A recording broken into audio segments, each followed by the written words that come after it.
Hello and welcome back to the channel, or if you're new here, welcome, my name is Tanya. It's been a while since I last uploaded a video on my channel, but I really wanted to share my 2023 bullet journal setup with you, so here we are. And without further ado, let's get started with the setup. In 2023 I'm going to be using this beautiful Archer and Olive linen cover notebook from the Mint Gardener collection. I usually tend to go for more minimal black and white color palettes on my yearly pages, but this time I was really inspired by the artwork on the first page of this journal, so I chose similar colors for this setup. The first green acrylograph is more like a really dark blue in my opinion, but anyways, I thought it would add a little more contrast to these otherwise light neutral colors. I'm starting this setup from the very first page with my journal key. If you're new to bullet journaling, this key page is basically just a list of different symbols that you use in your bullet journal when you create, for example, your daily log. This first page doesn't even have the dot grid, but I didn't want to waste a single page because I'm trying to fit the whole year in this one notebook. I was able to do it this year by really considering which spreads I would actually use for planning and which ones I didn't really need. So the setup doesn't have that many pages in it, but I try to make the spreads really useful and use layouts that work for me. Back to the key page, I did a border around the key and used some simple leaves as decoration and varied with the two lighter colors. When I was done with the key, I still felt like it needed just a little bit of something, so I added some stars, sparkles and dots all around the leaves.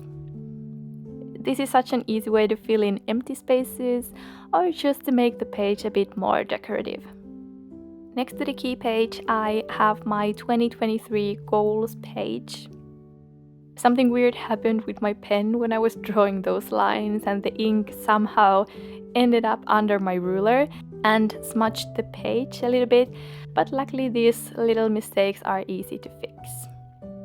I usually like to use a white acrylograph pen from Archer and Olive to fix these kinds of smudges, since the pens are really opaque.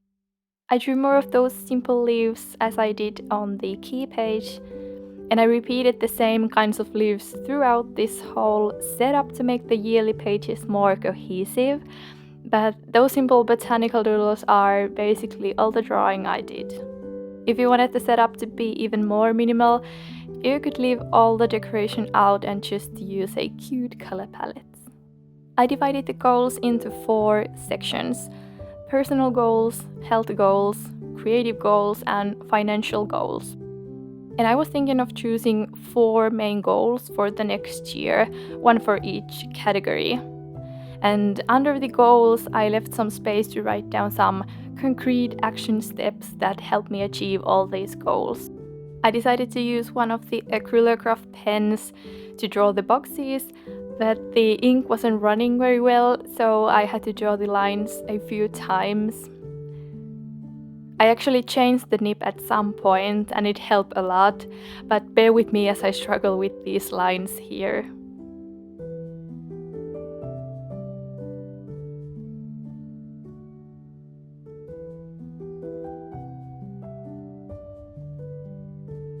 Finally, I used the cream color zebra mild liner to highlight every other line, and under the boxes I wrote something that I believe Einstein said: "Learn from yesterday, live for today, hope for tomorrow."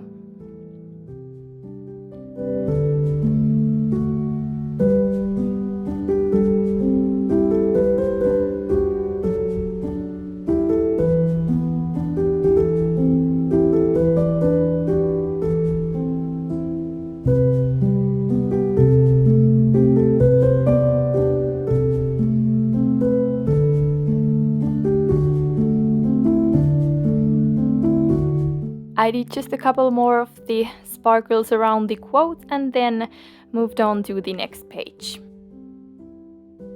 The next spread that I'm doing is going to be my future log for the whole year.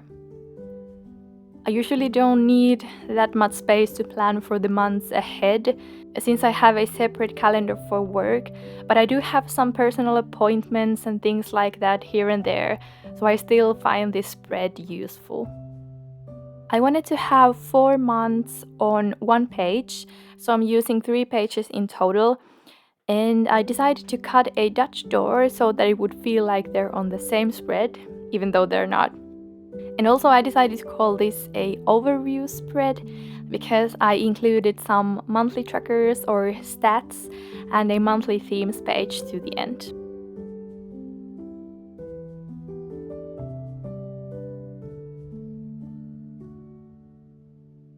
So I divided all of the 3 pages into 4s with the acrylograph called allium and then started writing the headers. I used a dark blue acrylograph pen for the number of the month and then wrote the month with a gel pen.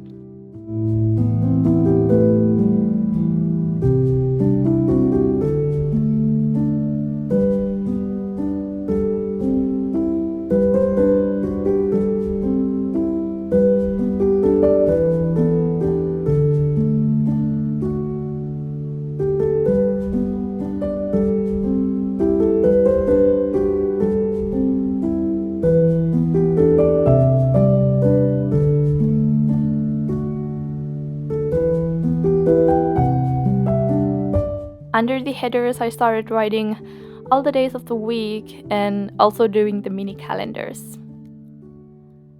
I cut a lot of the repeating things while editing so that this part wouldn't be so boring to watch.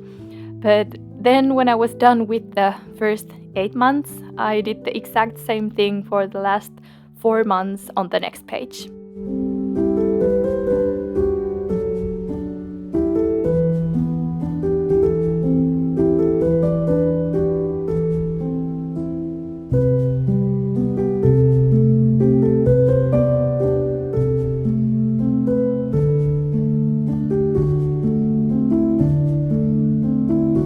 On the left side of the mini calendars, I added the week numbers, and on the right side, I doodled a little icon for all the things I wanted to track on this page.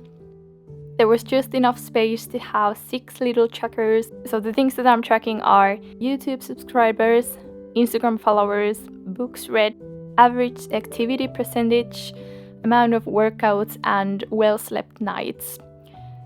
These are all things that I can just check from different apps at the end of the month, so I don't have to have a full tracker for these. When I was finally done with the future log part, I decided to include a little collection of my 2023 monthly themes on this one empty page. I drew 12 6x6 boxes with a Muji gel pen and wrote the months on top of each box. I didn't want to decorate this page too much since I'm going to be filling it with doodles and different color palettes, so I kept the layout really simple.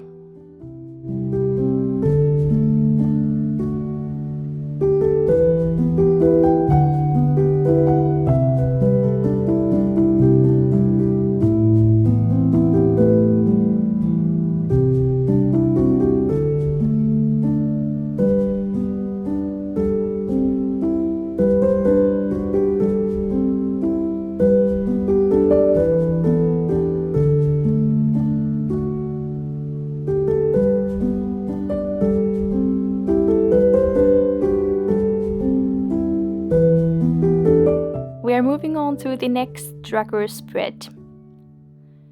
On this spread, I created 2 different trackers going horizontally across these 2 pages, and the first tracker on the top of the spread is my health tracker. I know some people also call this a symptoms tracker. So I started the tracker by writing all the days from 1 to 31 horizontally, and then started drawing this one big gridded rectangle that fits all the days of the year. So it's 31 dot grid spaces wide and 12 dot grid spaces tall.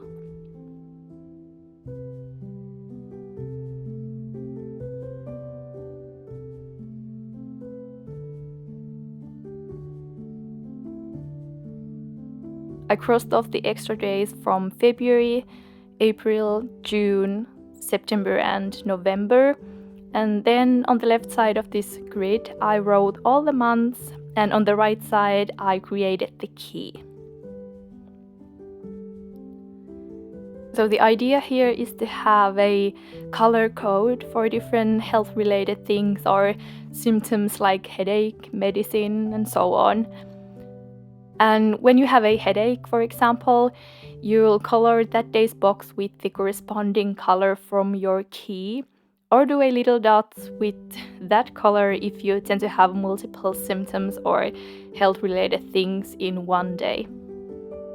This layout could also be used for tracking mood, stress, or anxiety, and you can have as many colors as you need in your key. Under the health tracker, I have my When Did I Last tracker, and this one I use for tracking chores that I don't have to do every week, but maybe every other week or once a month. And I use this tracker a lot when I'm doing my weekly planning for the upcoming month. Since this tracker is for the whole year, I wasn't able to fit all the 52 weeks horizontally here, so I only did 40. But at the end of the year, I'll add a little piece of paper or something to this page to fit the rest on the same spread. I left some space to the left side of this tracker to write the chores that I'm tracking. And when I've done a chore from this list, I'll do a dot under the right week number. I doodled some leaves and sparkles around the headers, and then I was done with these two trackers.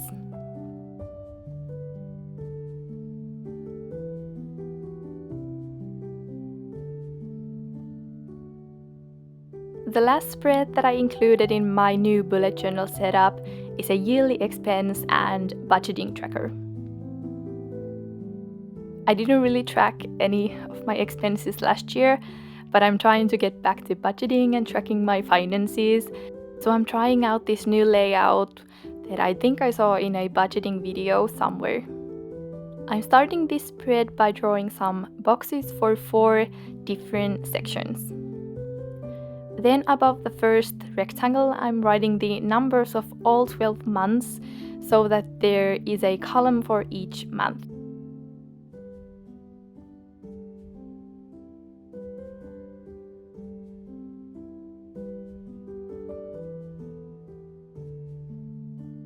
The first section is for tracking my monthly income. The next section is for needs. Then I have wants, and finally the last section is for budgeting and tracking if I stayed on a budget or not. I then divided the needs section into 5 categories and the wants section into 7 categories because I want to be able to track where my money is going. I'm writing the categories to decide a little bit later, but anyways, in the needs section I have house and food, health, utilities, transportation and pets. And in the wants section I have entertainment, hobbies, beauty, clothes, travel, gifts and eating out. I numbered all the categories, and the idea here is that on my monthly pages, I have a monthly expense tracker where I'm going to write down all my expenses that month and the number of the corresponding category. And at the end of the month, I'll add up all the total expenses in each category and write the amount here in this overview spread. The little budgeting section on the bottom of the page is where I'll add up all the expenses in the needs section and also in the wants section and see if I stayed on a budget. This year I'm using the 50-30-20 rule in my budgeting, where you use 50% at most on the needs, 30% on the wants, and put at least 20% of your income into savings. I've never used this method before, but it seems to be working for a lot of people, so I'm excited to see if it works for me as well.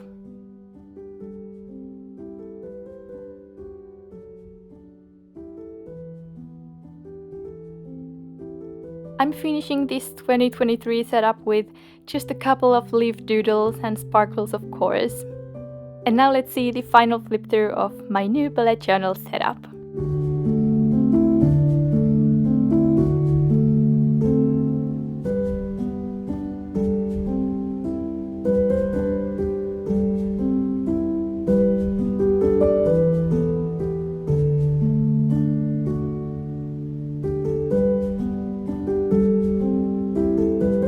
I'm so excited to start using this new journal in just a few days, and I just wanted to say thank you for watching this video, and I hope to see you in my next one.